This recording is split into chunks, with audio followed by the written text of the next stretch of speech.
ITI electrical adventure channel में आपका स्वागत है। आज हमारा टॉपिक है डीसी मशीन से, जिसमें डीसी मोटर के बारे में मोस्ट एमसीक्यू जो हैं उसके बारे में हम बात करेंगे। जो डीसी मशीन से या मोटर से जितने एमसीक्यू बन सकते हैं उन एमसीक्यू को हम लेकर यहाँ पे आए हैं, और एक बार ज़रूर आप पूरे वीडियो को देखें, नहीं पूरे तो 10 क्वेश्चन ज़रूर देखें। आपको पता चल जाएगा कि वीडियो की जो हमारा कंटेंट है उसकी क्वालिटी क्या है। नॉर्मल से क्वेश्चन नहीं, जो अच्छे क्वेश्चन बन सकते हैं, जो नॉर्मल सबको पता हो क्वेश्चन छोड़ के जो भी क्वेश्चन बन सकते हैं उसको हमने यहाँ पे कवर किया है। और हमारे जो भी क्वेश्चन है इंग्लिश और हिंदी और इंग्लिश दोनों में आप यहाँ पे प्राप्त कर पाएंगे। तो पहला क्वेश्चन हम देखते हैं, आर्मेचर वाइंडिंग प्रतिरोध को मापने के लिए किस उपकरण का उपयोग किया जाता है। आर्मेचर तो हाल फिलहाल आप देखा जाए तो यहाँ पे मैगर दिया है, मल्टीमीटर दिया गया है, श्रेणी प्रकार का ओम मीटर दिया गया है, सीरीज टाइप का ओम मीटर दिया गया है, और केल्विन ब्रिज दिया है। आप एक बार सोचिए, देखिए कौन सा इसमें से सत्य हो सकता है, उसका एक बार ज़रूर ध्यान दीजिए कौन सा हो सकता है। आपको क्या लगता है, एक बार ज़रूर देखें। तो आप जल्दीबाजी में आप मैगर को टिक करके चले आएंगे, लेकिन मैगर आपका गलत आंसर होगा, क्योंकि मैगर जो आपका होता है वो इंसुलेशन रेजिस्टेंस मापता है, ना कि आर्मेचर बाइंडिंग का प्रतिरोध मापता है। ठीक, तो आपका ऑप्शन ए गलत होगा, ये ध्यान रखिएगा। फिर मल्टीमीटर भी यहाँ पे अभी नहीं रखेंगे, और श्रेणी प्रकार का ओम मीटर ये भी नहीं रखेंगे।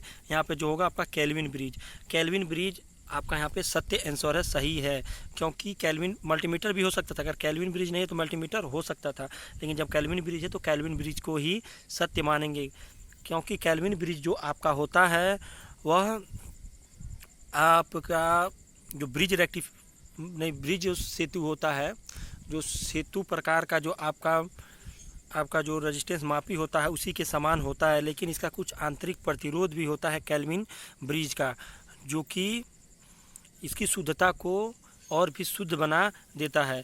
1 ओम से कम, याद रखें, 1 ओम से कम अगर रेजिस्टेंस मापना है तो हम केल्विन ब्रिज का उपयोग करते हैं, याद रखिएगा। ऑप्शन नंबर डी आपका सही है। इसे हम देख भी लेते हैं क्या आपका सही है कि नहीं है। ऑप्शन नंबर डी आपका यहाँ पे सही है। नेक्स्ट देखेंगे, लिखा है which instrument is use to test armature winding for short and open circuit. लिखा है शॉर्ट और ओपन सर्किट के लिए आर्मेचर वाइंडिंग का परीक्षण करेंगे, किस उपकरण का प्रयोग करेंगे अगर शॉर्ट और ओपन सर्किट आर्मेचर वाइंडिंग परीक्षण करना है तो ऑप्शन नंबर यहाँ पे हम लोग देखेंगे तो टोंग परीक्षण, आंतरिक ग्राउलर, बाहरी ग्राउलर और डिजिटल मल्टीमीटर यहाँ पे हो नहीं सकता है। टोंग परीक्षण, टंग टेस्टर भी यहाँ पे यूज नहीं होगा, ठीक है। और आंतरिक ग्राउलर और बाहरी ग्राउलर, यहाँ पे ऑप्शन नंबर आपका सी सही होगा, बाहरी ग्राउलर। जो बाहरी ग्राउलर होगा वही आपका यहाँ पे ऑप्शन नंबर सी आपका सही है। एक बार जरूर देखिए क्वेश्चन की क्वालिटी कैसी है।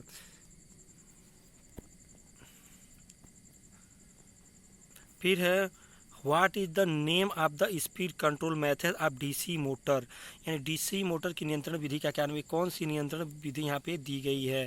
तो देखिए ये डीसी सीरीज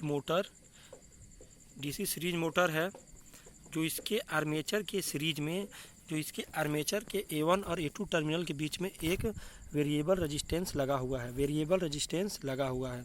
ठीक है। यहाँ पे देखिए आपको एक वेरिएबल रेजिस्टेंस यहाँ पे लगा हुआ है, ठीक है। और ये आपका ये फील्ड वाइंडिंग है, ये आपका फील्ड है, और ये आपका आर्मेचर है, ठीक है। और यहाँ से आपका डीसी सप्लाई देंगे। अगर देखा जाए तो ये कहा जाएगा आर्मेचर डाइवर्ट विधि। ऑप्शन नंबर डी आपका सही है, आर्मेचर डाइवर्ट विधि, ठीक है। ये आपका आर्मेचर डाइवर्ट विधि यहाँ पे आप इसे कहेंगे, ठीक है। तो यहाँ पे आपके आर्मेचर विधि सीरीज में लगा, इसलिए आर्मेचर डाइवर्ट विधि कहेंगे। नेक्स्ट है which winding wire is use for DC field coil, यानी डीसी फील्ड कॉयल के लिए किस वाइंडिंग तार का उपयोग किया जाता है। डीसी फील्ड कॉयल के लिए किस वाइंडिंग तार का यूज किया जाता है फील्ड कॉयल के लिए। तो ऑप्शन नंबर ए है super enamel copper wire, super enamel copper wire, single सीट covered copper wire, single silk covered copper wire. Option number B आपका गलत है, डबल सील कवर ये भी गलत है, क्योंकि सील की इस पर कवरिंग नहीं की जाती है। पीवीसी कवर्ड पीवीसी का भी कवर आपके बाइंडिंग में नहीं रखा जाता है। तो ऑप्शन नंबर यही आपका सही है, सुपर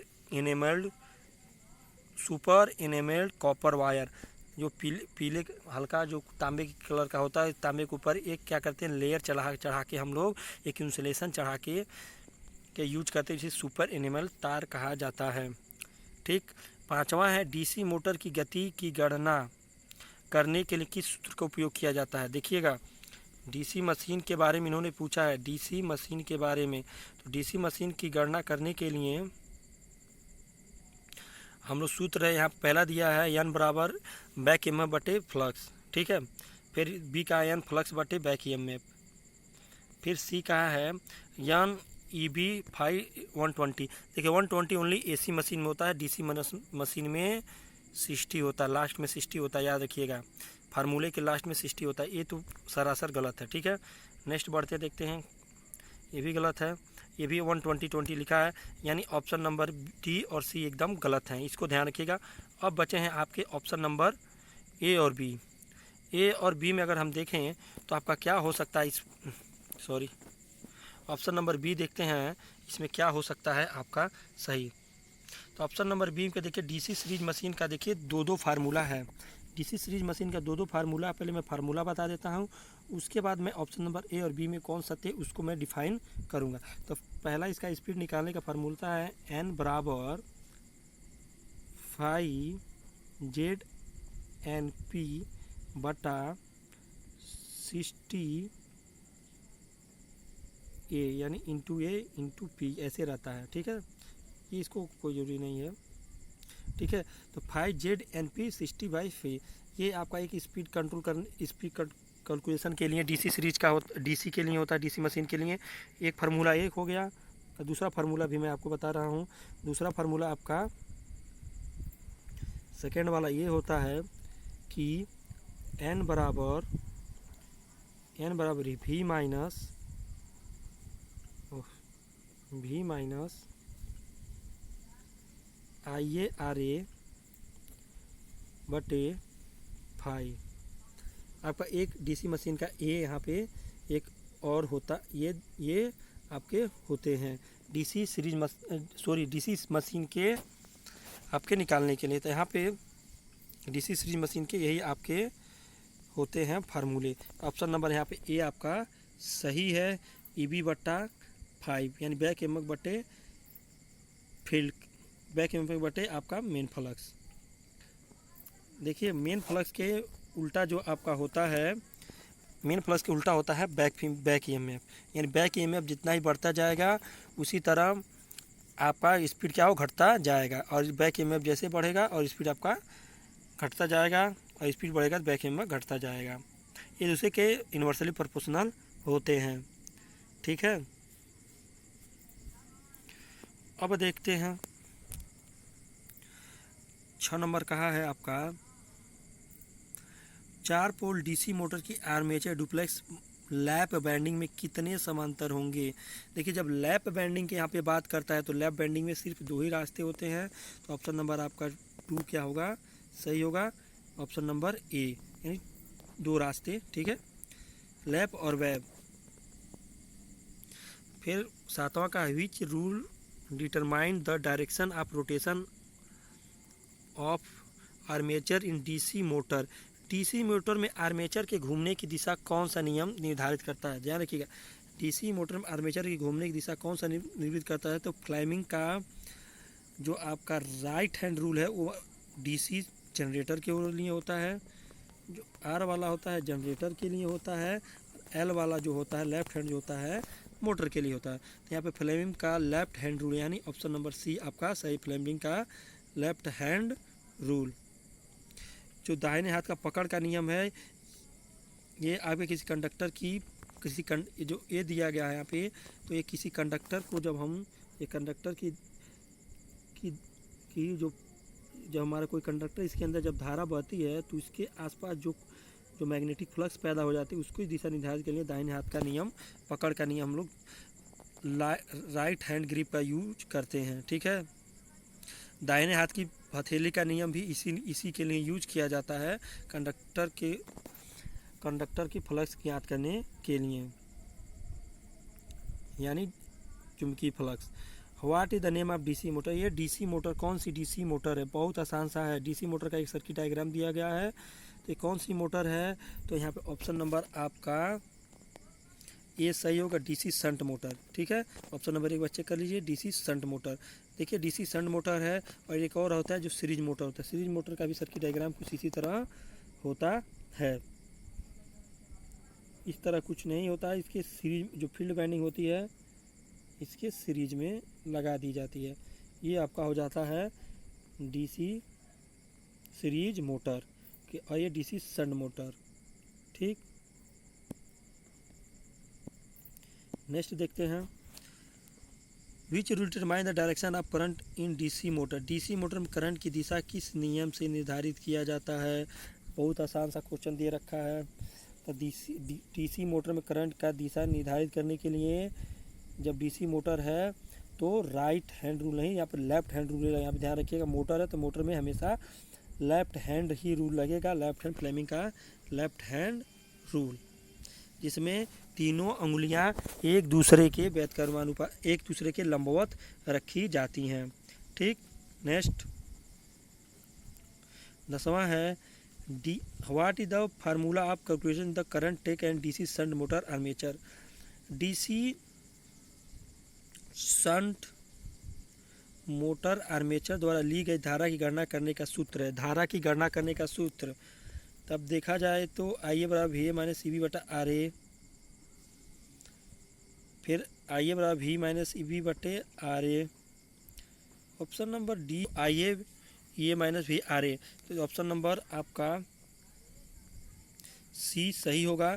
इसके लिए है आपका जो आपका IA है armature current, V minus EB यानी जो आपके V यानी जो आप अप्लाइड जो वोल्टेज देते हैं उसका मान यहाँ पे, और EB जो आपका बैक EMF उत्पन्न होता है, इन दोनों को माइनस करेंगे, जितना आएगा वोल्टेज उसको आर्मेचर के रेजिस्टेंस से क्या करेंगे, भाग दे देंगे। तो हमारा ऑप्शन नंबर C क्या है, सही हो जाएगा। ठीक है,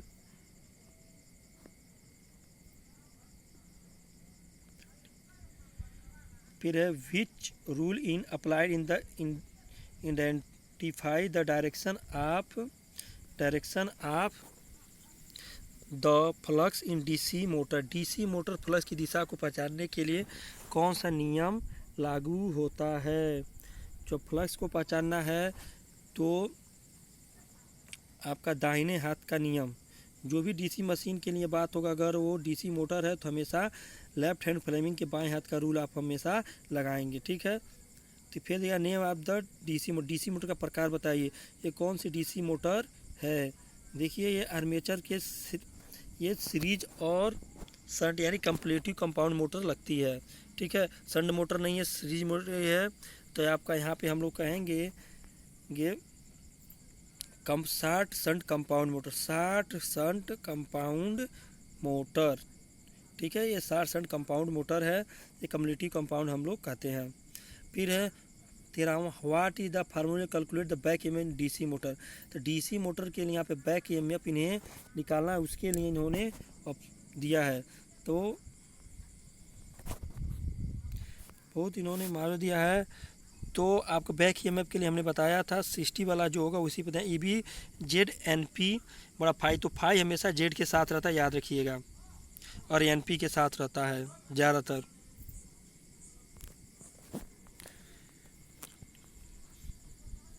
C देखा जाए तो EB बटा Z5, तो C ही ऑप्शन हमको सही लगता है। देखते हैं क्या होता है।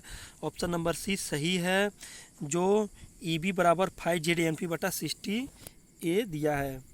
P जो आपका पोलो की संख्या, A जो समांतर पथों की संख्या है, N आपका का रोटेशन है।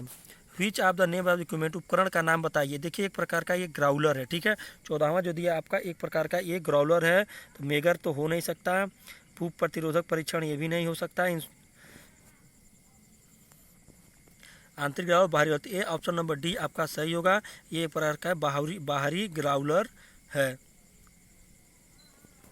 नेक्स्ट है what is the name of winding if coil pitch in less than pole pitch. यदि क्वाइल पिच पोल पिच से कम है तो वाइंडिंग का नाम क्या है।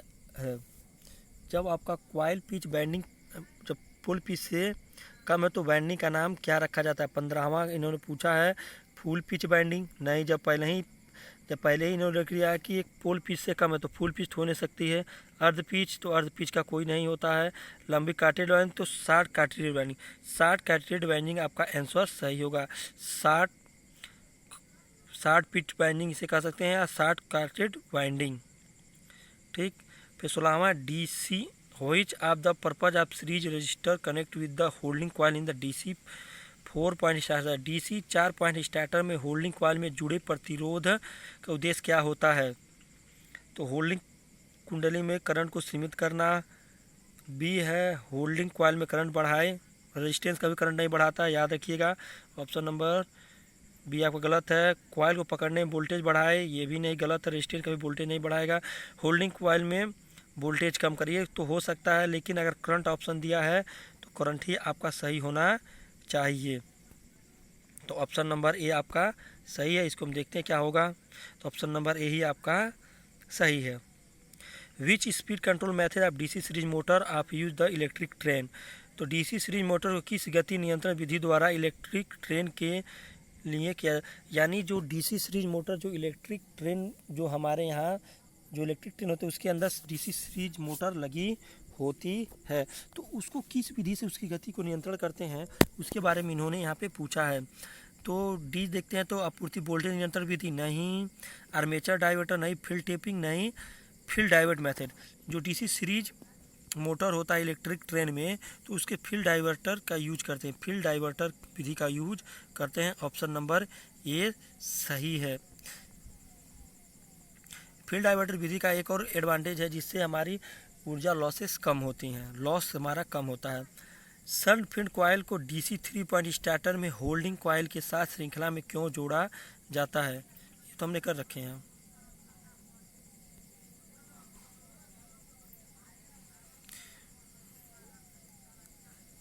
शंट फील्ड कॉइल में DC 3 पॉइंट स्टार्टर में होल्डिंग कॉइल के साथ श्रृंखला में क्यों जोड़ा। शंट फील्ड कॉइल में को DC 3 पॉइंट स्टार्टर में होल्डिंग कॉइल के साथ श्रृंखला में क्यों जोड़ा जाता है। शंट फील्ड कॉइल के बारे में पूछा स्टार्टर के लिए।